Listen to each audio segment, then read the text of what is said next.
हाय नमस्कार, कसे आहात? चला तर स्वागत आहे तुमचं एका नवीन ब्लॉगमध्ये. हे बघा इथं सकाळी सकाळी आता माझं काही काम झालेलं आहे, काही बाकी आहे. आणि आपलं कितीही काम होऊ द्या, काही ना काही काम आपल्या मागे निघत असतं. हे तर तुम्हाला माहितीच आहे, घरातले छोटे मोठे कामं आपल्या मागे निर्भर चालूच असतात. तर हे बघा आता कपड्याच्या घड्या घालत होते, नाहीतर नाही घातल्या की 2-3 दिवसाला एवढे मोठे कपडे होतात ना तिथं.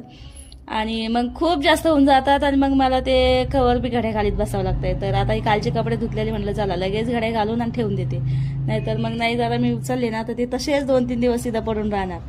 आणि मग आता घड्या वगैरे घातल्या होत्या आणि आता किचनमध्ये काम राहिलं होतं माझं.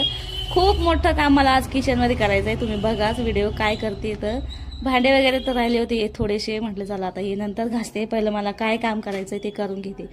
खूप माझा गॅस असा घाण झाला होता. गॅस तर नाही पण त्या गॅसच्या पिलेटी आणि त्या वाट्या असतात ना छोट्या त्या, तर जाळ असं लगे बाहेर येत होता त्याच्यातून. आणि त्याच्यात जेव्हा घाण बसते ना तेव्हा जाळ बाहेर येतो. तर हे बघा ह्या वाट्या बी ह्या पिलेटी बी खूप खराब झाल्या होत्या.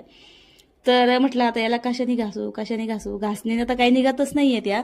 2दा-3दा मी घासून बघितलंय त्याला. तर एक आयडिया मला सुचलीच, म्हटलं चला आता 1-2 व्हिडिओमध्ये तर मी बघितलेलंच आहे की इनो पुढे गरम पाण्यामध्ये टाकून ह्या वाट्या त्याच्यात टाकतात, प्लेटेही टाकतात आणि खूप छान निघतं त्यांना. असं व्हिडिओमध्ये मी बघितलंय, पण आता म्हटलं आपण ट्राय करायला काही हरकत नाही. तर मी तेच ट्राय करत होते, म्हटलं चला आपल्याही निघलं तर खूप छानच होऊन जाईल. घासायचं तेवढंच आपलं, म्हणजे खूप त्याला घासावं लागतं पण निघतच नाही, ते बिलकुल निघत नाही. खूप असं काळं झालेलं आहे ते पिलेटी आणि जास्त करून त्याच्यात दूध सांडतंय, बाकी काहीच नाही. तर दूध सांडलं की आता स्वयंपाक चालू असतो आणि लगेच काही आपल्याला पुसता येत नाही, खूप गरम असते ते गॅस. आपण जेव्हा बंद करू थंडावू तेव्हाच आपण गॅस पुसून घेत असतो, पण तरी ते असं एवढं निघत नाही.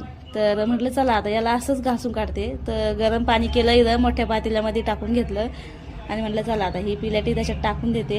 हे बघा किती काळी झाली, ते दिसतच असेल तुम्हाला. आणि आता याच्यामध्ये टाकायची होती इनोपुडी. तर मी असं खूप व्हिडिओमध्ये बघितलेलं आहे बरं का. तर म्हटलं चला आपण यूज करून बघू, जर आपल्याला त्याचा रिझल्ट आला तर चांगलीच गोष्ट आहे. नेहमी नेहमी आपण तेच वापरू शकतो. तर मला तर वाटत नाही याला निघन म्हणून, कारण घासल्याशिवाय कसं काय निघन असं वाटत होतं. पण म्हणलं बघूया, ट्राय करायला काहीच हरकत नाही आहे. तर हे बघा ह्या वाट्यासुद्धा मी त्याच्यात टाकलेल्या आहे आणि त्या पिलेटी येणार त्या बी त्याच्यात टाकल्या आणि वरतून सगळं असं काही विनपुडी टाकून दिली. आणि आता याला आहे ना 10-20 मिनटं म्हणलं असंच ठेवूया आणि ते तोपर्यंत चांगलं भिजल, चांगलं म्हणजे ते निघून जाईल.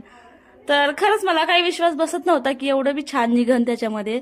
तर हे बघा 10-20 मिनिटानंतर मी याला बघितलं तर त्याच्यावरचे जी घाण असते ना, जेवढे आपले ते उतू जाते दूध वगैरे काय काय असं सगळं असं पापड्यावानी असं निघून गेलं अल्लादवरती. काळं काळं पाणी झालं एकदम पातेल्यामध्ये, दिसत असून बघा तुम्हाला.